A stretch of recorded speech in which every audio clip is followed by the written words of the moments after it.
So his life had really brought him to this weird point. Here he is. He's standing in the middle of the desert.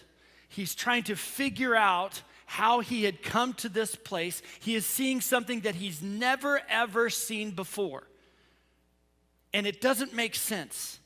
And he's looking at this, and he's thinking in his mind, how did I get here? How did I get to this place? Like, what is happening that I can't process this moment? If I go to tell anybody what's going on, they're going to think I'm crazy. His life has always kind of been these moments, though. It started off, his mom was wrestling with whether she should keep him or not. She was being told that she should abort her child, and she decided to keep him. She decided to go ahead and have him, and he was born, but then they couldn't take care of him the way they needed to, and so he got adopted. Got adopted into a very rich, very politically powerful family that loved him and raised him just as their own. He was brothers and sisters with the real brothers and sisters, and he was one of them, and he grew up with them. But along the way, he knew something was not quite right, that he was different. And so as he started to wrestle with how different he was, he started to find out what his story was, that his family was unable to raise him. And so in a weird way, once he kind of figured out who his family was, he started to, in growing up in this privileged family, he had opportunities to kind of not be a creep, but check in on his family. He wasn't sure why they didn't want him, why they didn't keep him. He was thankful for the life he had been given, but there was still something missing, and so he would kind of watch his family as they did their jobs, as they worked at their different places. Now, his family that he was adopted into were very powerful. And one of the people that worked for his adopted father visited some friends of his family.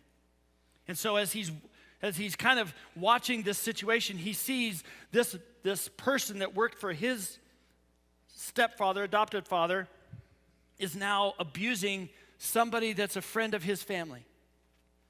And so he's confronted with a situation. He's got to figure out what to do. And so he goes to defend his family's friend, that his family doesn't know who he is, and his friend, the family friend doesn't know who he is, but he's going to defend him against this person that works for his stepfather, and he kills the man. Well, now he's stuck, because if he stays, he is going to be sacrificed. He's going to be killed. He's going to have to pay the price for killing this man. He can't go to his real family because they don't really know him, and they're not going to accept him because of how he's grown up. He can't go back to this family, so he takes off, goes to another country. He's in another country, and he meets this woman. He meets this girl. She's amazing. They get married. And now this new family has brought him in, and his father-in-law is starting to teach him the job that his father-in-law does. And so he's learning this job, and pretty soon he's taken over the family, his father-in-law's business, and he's running the business, and he's doing this job, and it's got moments when it's kind of slow and kind of boring, and other moments when it's really exciting, but he does it well. And he knows how to do it, and he is being able to escape the past, his privilege, the murder, all that stuff. He's been able to escape it. And now here he is in the middle of the desert. And what he's looking at does not make sense. He can feel the heat, not just from the desert, but there's a different kind of heat coming from this fire in front of him. And suddenly, as he approaches it, there's a voice that comes from it. Moses, take your shoes off. You see, here he is. He has had his whole life just all over the place, and he is struggling to figure out what to do.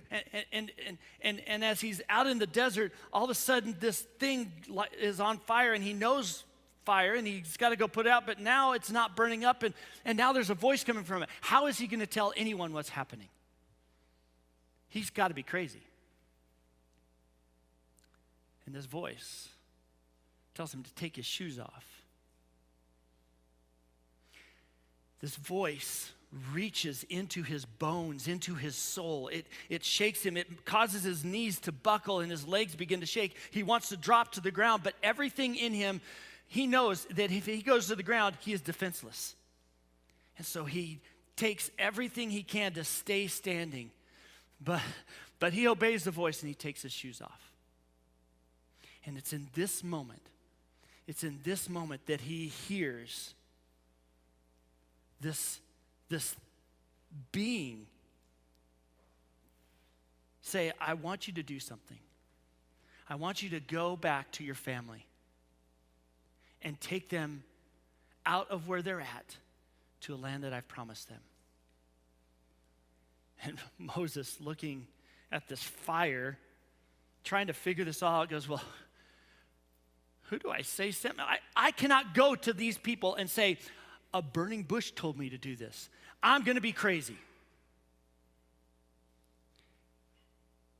And this is when he hears, you want to know who I am?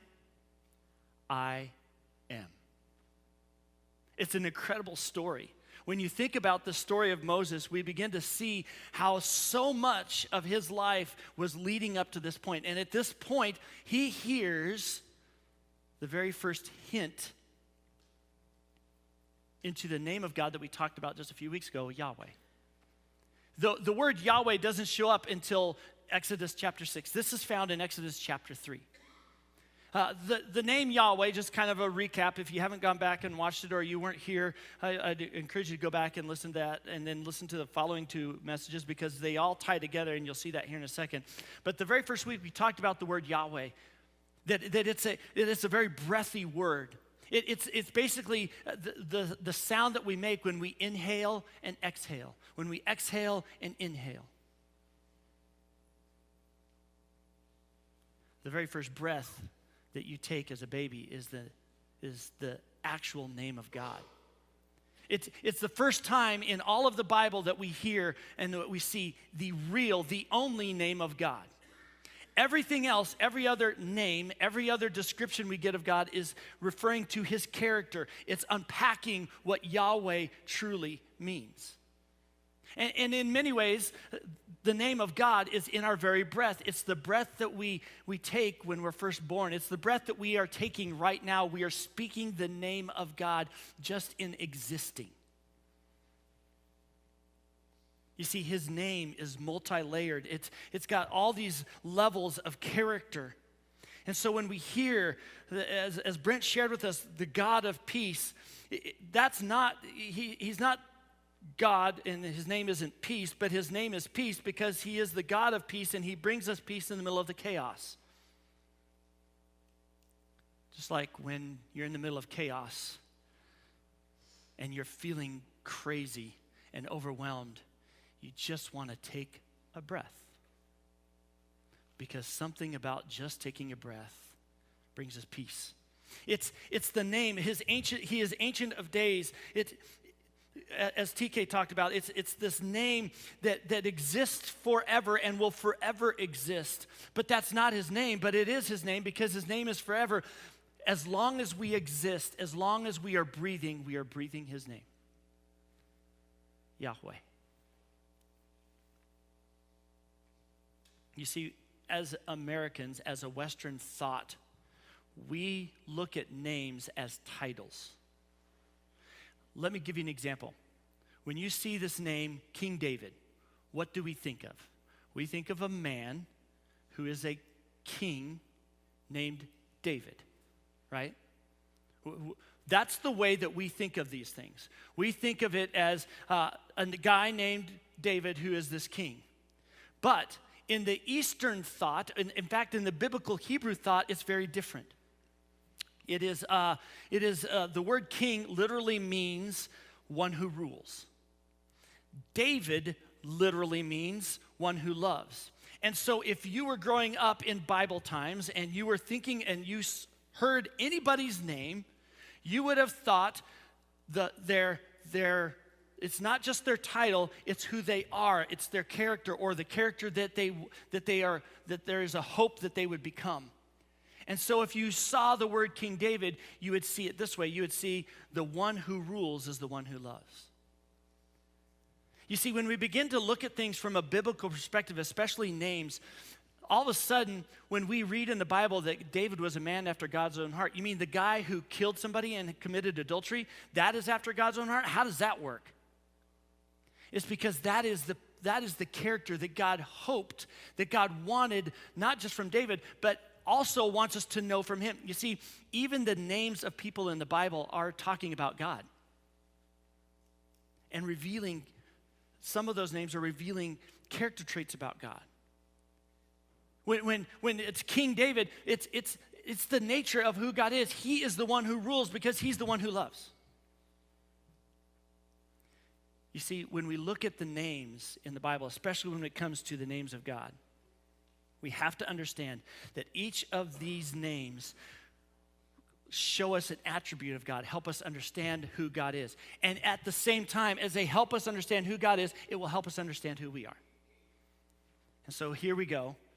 We get to Exodus 6 and we hear the name Yahweh and we hear the breath and we've understood that. But now we get to we go backwards to when we first see Moses. And if you have your Bibles, I'm going to encourage you to go to Exodus chapter 3 because that's where we're going to be at. You see, God, in all of Genesis, has been revealing his name slowly. The first name of God we get is Elohim. It's God of gods, the mighty God of all gods. And then as we get into other passages, we begin to see little aspects of God. And then you get to Exodus 3, and we hear this I am, and we'll talk about that in a second. Then we get to Exodus 6, and finally we get the name of God. The actual name of God is Yahweh. And in our Bibles, when it gets translated over, we'll only see like the words God or the Lord or something along those lines, right? But we don't get to really understand what his name means because we don't understand the culture. And so what Moses hears in this moment, he hears so that he can understand a portion of who God is, so that as each of these foundational layers are put together, when we get to Exodus 6, he will fully understand who God really is and who he really is because of who God is. So let's go to Exodus chapter 3. We're going to look at this burning bush moment. We're going to kind of unpack some of it here. Starting in verse 11, we've kind of heard the story. We've probably read the story before. We've heard the story plenty of times, but I want to look at it from a different perspective. Let's start in verse 11. So God tells Moses, hey, I want you to go, and I want you to get the people of Israel, your people, your family, I want you to bring them out of Egypt. And you got to understand, again, going back to the story I told at the beginning, you got to understand what's going through Moses' mind. He's going, there is no way that my people or the people that I was born into are going to listen to me. There is no way that Egypt, the Pharaoh, I killed one of his people. There's no way he's going to let me back there. None of this makes sense. So in verse 11, Moses asked God, who am I that I should go to Pharaoh and that I should bring the Israelites out of Egypt? We read that and we miss this. What is Moses really dealing with? He's dealing with an identity crisis. He doesn't know who he is. He's thinking about himself and he's trying to process this. He goes, I don't have any value. People of Israel don't care who I am. I don't have any personal direction in my life. The first 40 years I was part of the Pharaoh's family. The last 40 years I've been out here in the desert hiding. All I'm good at is just taking care of some stupid sheep. I'm good at that. I can do that. But that's not very valuable in the long run. I don't want to do anything else. I just want to do this. He feels unsafe. He feels like he's not worth saving. He feels unprotected. He feels like, I can do this. I can protect myself. If I go there, I'm not protected anymore. I don't have any control. He feels unforgivable. He's wrestling with his self-confidence. He feels, as he looks back, he feels unfruitful. I have not done anything to contribute to society. Who am I that I should go back and tell the Pharaoh to let the people of Israel go? Doesn't make sense. Look at verse 12. So God answered, I will certainly be with you, and this will be a sign to you that I am the one who sent you. So, Moses, you're going to have to trust me. I'm going to go with you. I will be with you. I will be just like your very breath. I'm going to be with you. But you're going to have to trust me. And this will be the sign that I was with you the whole time. When you bring the people out of Egypt, you will all worship God at this mountain. When you go and get the people and you come out of Egypt, you're going to come back to this point and you're going to worship me. You're going to come back here and worship me. So what is the mountain? Well, the mountain is Mount Sinai. Mount Sinai throughout the Bible, especially in the Old Testament, is this mountain where there's always this dichotomy of chaos and peace at the same time. Think about this, the burning bush, right? The burning bush moment with Moses. It's kind of weird and strange and chaotic, and there's this loud voice coming from a bush, and you got to think Moses is going through all this chaos, and yet at the same time, he is able to be at peace enough to have a conversation with God. When he gets the people out of Egypt, he comes back to this mountain, and he goes up onto the mountain, and he has a conversation with God, and that's where God gives him the 10 Commandments. And after 40 days, Moses comes down with the 10 Commandments, and the people have thought, he's dead, he's gone, this is too chaotic, and so what do? They've made an idol out of gold, a calf, and they're worshiping it, and there's all this chaos. In the middle of chaos, he breaks the 10 Commandments because he's fed up with the people, how stupid they are, and then he's got to go back up the mountain again and say, God, I did something. God's like, yeah, I know. Trust me, I got it. It's later on when Elijah is running from Jezebel, who's trying to kill him. And he just needs to find rest. And so he gets to this mountain, Mount Sinai. And it's on this mountain when he's interacting with God. And God's telling him some stuff. And he goes, yeah, but God, I'm not sure that I can trust you. I want to see you. I want to know who you are. I want to experience you. And now there's this wind, and there's this thunder, and there's all this craziness, all this chaos. And in the middle of it, all of a sudden there's this stillness. And God is teaching him that in the middle of all the chaos, I am the peace that you've been waiting for. And that's when you'll experience me. See, Mount Sinai was an incredible place. And it wasn't about the mountain itself. If you and I were to go there today, we probably wouldn't experience any of those things. We'd just see a mountain, and it'd be just a mountain, and it's just there. But for Moses, for the people of Israel at that time, people like Elijah, this is where they connected with God because they were brought in the middle of all their chaos to a point where they would have to trust God. Goes on to verse 13. Then Moses asked God, if I go to the Israelites and say to them, the God of your fathers has sent me, and they are going to ask me, what is his name? What should I tell them? You see, what Moses is saying is, listen, God, okay, I get it. Thank you for going with me. That'll be great. And I get it. For all of eternity, since the beginning of time, we've known you as Elohim, the mighty God of all gods. The problem is, the people of Israel are in Egypt, and Egypt has many gods, and you're not really doing a whole lot for the people of Israel because they're enslaved. Their gods look greater than you. If I'm going to tell them who you are, I need to know who you are. Because their gods and you, there's no distinguishing feature. Verse 14. This is when it gets good. God replies to Moses, I am. Now, let me stop right there for a second.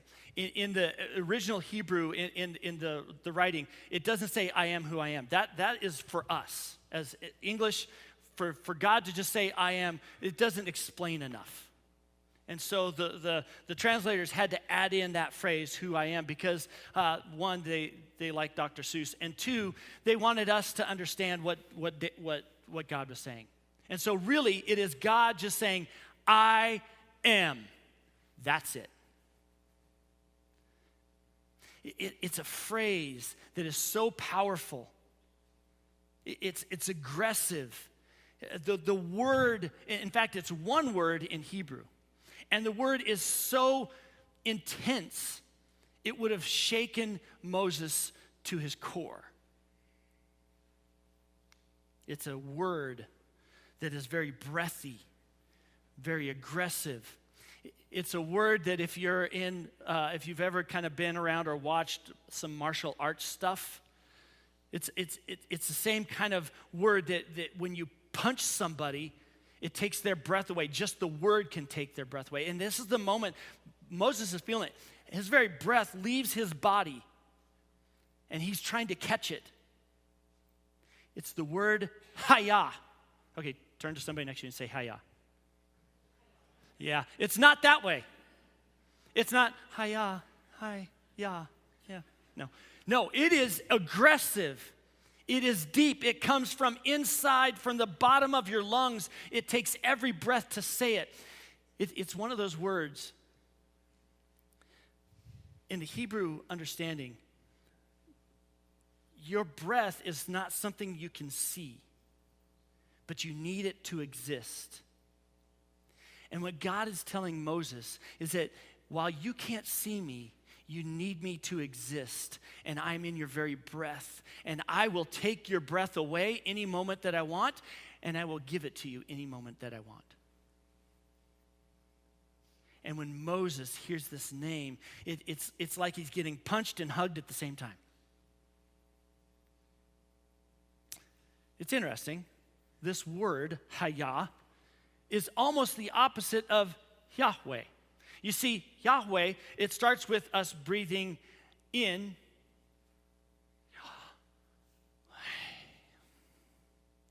Hayah is different. Hayah works the other way. Sorry, I switched that. Yahweh is the breathing out and breathing in. Yahweh. But hayah is it comes. It's almost like it's. Have you ever lost your breath? Have you ever been punched? Right. We went up to see JL, my daughter JL, and she does a trail ride thing. So we were on this trail ride a few months back, and we're up through the mountains up over around Pikes Peak area, and we're coming out of this kind of wooded area, and we get to this open area, and we see a storm is coming in behind us, so we're trying to make our way back down before the storm hits. And all of a sudden, there's four of us. It's JL, and then Rachel, and then Lori, and then me. My horse that I was on didn't like Lori's horse, and Lori's horse didn't like my horse. And so if my horse got too close to Lori's horse, then Lori's horse would kick my horse, which would make my horse do weird things. And so I'm trying to kind of keep it back, and I'm trying to keep control. And we're coming out of this little wooded area, and we're coming down this little hill area. And all of a sudden, I feel it, and I see it. I see the flash of light and the crack of thunder immediately after. Within a mile, lightning had struck the ground somewhere. And all of us feel it. If you've ever been that close to any lightning strike, you know that it's a scary thing. Well, of course, it freaks out all the horses, and all the horses go boom like this, take off, right? And JL gets her stopped, and Rachel eventually gets her stopped, and Lori's gets her stopped, and Lori stops, and mine's going right at it. Well, of course, mine doesn't like to run into Lori's horse and wants to avoid getting kicked, so it goes left, and I go right. And I go flying off, and I land on the ground. And as I'm flying through the air, and as I'm hitting the ground, I feel my face and my head and my shoulder digging into the dirt. And I feel the ground kind of knock the wind out of me.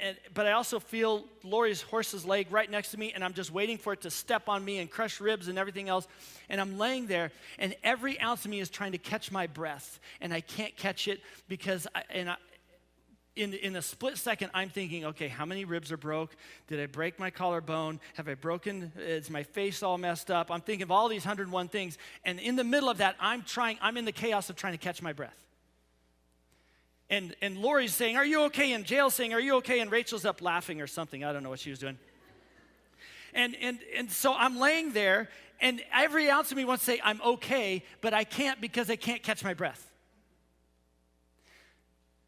That is the feeling that God wants us to have when we think about his name, that we need to just catch our breath, or we feel like we're going to die. So God tells Moses, this is my name. It's just a part of it. But this is what I want you to know, is that you need those moments when you need to breathe in, that's me. Look at what he says. Next verse 15. God also said to Moses, say this to the Israelites, the Lord, the God of your fathers, the God of Abraham, the God of Isaac, the God of Jacob has sent me to you. The God who showed up in all of the chaos of all of your forefathers and brought them peace is the same God that's coming to you today. The same God that has sent me to you. The God of peace that Brent talked about a couple weeks ago. Look at what he says in the next part. This is my name forever. This is how I am to be remembered in every generation. You know the name Ancient of Days from Daniel, the name that will always exist and always has existed? That name is my name. I'm God. I am. See, what God is telling Moses is that when you know who God is, it will be so much easier for you to understand who you are. When you know God's name, you know who he really is, and it will help you know who you really are. See, we get it all backwards. We spend all of our life, especially as students, getting ready to go into college. We're trying to figure out who we are. When it hits junior high, we start trying to figure out, well, who am I? I'm not just my parents. I'm just not some kid. I want to figure out who I really am. And maybe what we should be doing is trying to figure out who God is. Because what God is telling Moses is, I know you don't know who you are. I know you don't feel like you have any value. I know you feel like your whole life is a mess. I know you feel like you've done things that are unforgivable. But when you understand who I am, it's going to change everything. It will help you see who you really are. So, fast forward to today. The word I am, his name I am. How does that help me understand who I am? Like in reality, great, Matt, cool illustration, great thought. But I don't get it. Well, you've probably been like Moses. There's moments when you felt like you don't know what your value is. Maybe you felt like you're not worth anything. Maybe you've had moments where you feel like you're not sure where you want to go in life. You feel like you lack direction. Maybe you feel like you're unsafe. Matt, you don't understand what my family situation is. I don't even feel safe going home. Maybe you feel like you're unsavable. You feel unforgivable. You feel unprotected. You feel like everything you do, you've got to protect yourself. You've got to take care of yourself. I can't trust anybody with who I am. Maybe you have little or you have no self-confidence in who you are or what God has made you, and it just doesn't make sense that God would love you and care about you. Or maybe you look back on your life and you feel like, I really haven't done much. God really hasn't been able, I really don't see where I'm growing spiritually. If you've ever felt that way, you feel exactly as Moses did. And when God tells him, I am, it doesn't change everything for Moses. He still has some more questions. God, I don't speak good. God, I don't know, like I don't do anything miraculous. And every time God says, I got it. You got to trust me. I got it. You got to trust me. If you would just trust me, I am will be with you. I am will show you who you are. So what happens is we go, well, how does I am tell me who I am? It's not until we get to Jesus where we begin to see how he is what we need the most. So let me give you, real quick, some of the I ams of the New Testament of Jesus and how they translate to, and they describe what God said back here in Exodus chapter 3. First of all, John chapter 6, verse 35 says, Jesus says, I am the bread of life. I am the bread of life. Now we got to understand, when Jesus uses terms like this, he's speaking to Hebrew people who understand what he's saying. What he's saying is that bread is one of those things that sustains you, that takes care of you, that gives you nourishment, that supplies what you need in life, that helps you survive. Bread feeds you. It gives you value. Bread was incredibly valuable. See, what we do in our culture is we think, well, our job is who I am. Well, I'm a pastor, so that's who I am. I work at the bank, so I'm a bank person. That's who I am. I'm a student. I go to school. We kind of focus on that, but see, that's not what Jesus is saying. Your career, whatever you do, might bring home the bread, but it's not the bread. Jesus is the bread of life. You want to figure out your value? Understand how valuable Jesus is to you. John chapter 8, verse 12, he says, I am the light of the world. Well, what does light do? It lights up darkness. Well, look at the world around us, how evil and sinful it is. That is kind of, the image of that is darkness. When we talk about sin, when we talk about evil, it's darkness. Bad things happen in the dark. Most of our sin happens when nobody's looking. Most of our sins are in the darkness. Most of our sins bring more darkness to our life, make it more difficult for us to figure life out, make it more difficult for us to have relationships. But light changes that. It opens our eyes to see what we need to do and gives us direction. In John chapter 10, he says, I am the door. See, for some of us, we've felt unsafe, not worth saving, not worth being a part of something.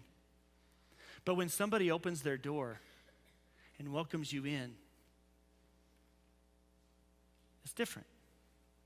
When Jesus says he's the door, he's saying, I am the way that you can feel safe. When I bring you in, I'm going to wrap you around in my arms and I'm going to take care of you. When you are in my home, you are safe. And when you're in my home, you're adopted. You're part of the family. When he says in John chapter 10, just a couple verses later, I am the good shepherd. What does a shepherd do? In Psalm 23, we see it, and we saw it in the song. A shepherd protects us, leads us to fresh water, green pastures, removes things in our lives that suck the life out of us, takes care of us, even walks through the valley of the shadow. Some of the darkest times in our lives, he walks through with us. Because that's what a good shepherd does. If you're wrestling with direction, or you're wrestling with forgiveness, or you're wrestling with whatever it is, value, Jesus says in John 11, I am the resurrection and the life. You see, he is the one who forgives us. He's the one who conquers anything that comes our way in life, that seeks to destroy our lives. He has conquered it. He's the resurrection. John 14, he says, I am the way, the truth, and life. You see, there's something about knowing the way to go. If you were to ask me, hey, how do you get to Amarillo from here? Just about all of us, we're pretty confident we can get to Amarillo, right? But if you ask anybody who has never been here how to get to Amarillo, they might start driving north or west or east or whatever way unless they look at their directions. When we first moved here, I would use my GPS just to go to anywhere in Amarillo because I didn't know. But when I know the way, and I know the true way, I can grow in confidence. I don't use my GPS to go to Amarillo anymore, because I know where I'm going and the way I want to go. When we know the way, the truth, and life, all of a sudden confidence builds up in us. John 15, I am the true vine. The only way that you and I can be fruitful is if we're connected to the vine. We will never find ourselves fruitful apart from the vine. We won't. It's impossible. Try it. If you've got any kind of tree or any kind of thing growing this year, and you're hoping that it's going to grow into something fruitful, some type of fruit or vegetable, pick it before it's ripe, way before it's ripe, and pick it off and just see if it will do anything. Just set it out and see if it'll do anything. I promise you it will die. It's not going to grow into anything. It's going to stop. It's not going to be fruitful. Pick off all of the branches that are coming off of it, all of the leaves, and all of the flowers and all of the buds. Pick that all off and see what happens to that vine. Nothing's going to grow from it if you continue to pick those things off. We cannot be fruitful apart from Christ. So, here we go. As we look at the name of God, do we now see the value of knowing the name of God? Just knowing his name changes everything. Because when we know I am, we can know who I am. You see, the name of God is not something we should use lightly or flippantly or just randomly. It shouldn't be just a random expression. It shouldn't be attached with other words that mean nothing. When we think of the name of God, his very name is in every single breath that we take. So when we lay down tonight to go to sleep, and we're just trying to slow our breathing down, every time you breathe, you're breathing the name of God. Every breath says, I am. His name helps us understand what love is. His name brings us peace. His name brings us grace. His name is the name that opened his arms on the cross and wraps around us in love and welcomes us. The same name brings us into his family as adopted orphans. His name is forever. It will be in us forever until our last breath, and then some. I am is holding on to you. He's holding on to everything you are. He's holding on to everything you hope to be. He's in the middle of the storms of life, and he always will be, and he is with us. We have this song that we sing quite often that we've all kind of grown to love over the years called I Am. And it's funny how we forget. We take songs that we're supposed to sing to God, and we miss it. When we don't understand the name of God, we sing that song the wrong way. See, we sing it and we go, I am holding on to you, I am holding, and we automatically approach it from the standpoint of me, I am trying to hold on to God. But if God's name is in our very breath, and you're singing that song with your breath, could it be that it is God singing, I am holding on to you? In the middle of those storms, I am holding on to you. I am has got you. I am is everything you've needed and searched for. When you know my name, you know I am.